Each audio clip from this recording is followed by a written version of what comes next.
কোনো খারাপ কথা আমি বলবো?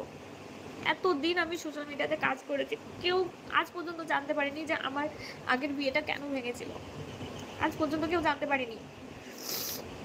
আমি যদি খারাপ হতাম, আমার আমার আমার আমি মানছি খারাপ, কিন্তু আমি যদি খারাপ হতাম যে আমার মেয়ে, আমার বিয়ে যেখানে হয়েছিল হবিপুর পানপাড়াতে, আমার মেয়েকে মাঝে মাঝে আমি ওখানে দিতে যাই, আনতে যাই, কারণ আমি চাই না যে ওর তো বাবা, আমি চাই না, ওর বাবা ওকে ভালোবাসে, মেয়েকে ভালোবাসে, চাই না যে ওর বাবার মানে মেয়ের প্রতি যে ভালোবাসাটা আছে মানে সেটা কেটে যাক, কিংবা ভালোবাসুক, তারও অধিকার যতটা আছে আমারও অধিকার ততটাই আছে, কারণ সে তার মেয়ে।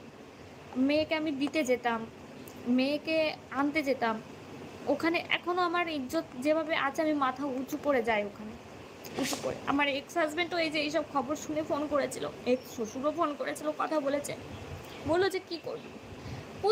প্রথম দিকে টর্চার করেছিল, কিন্তু এখন সবাই সবাই মানে ওই যে বলে না, দাঁত থাকতে দাঁতের মর্ম বোঝে না, যেটা হয় আর কি।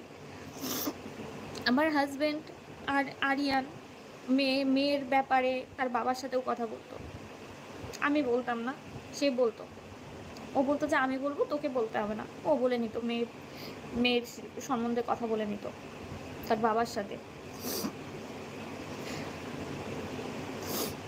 আহানা খাতুন, বলো।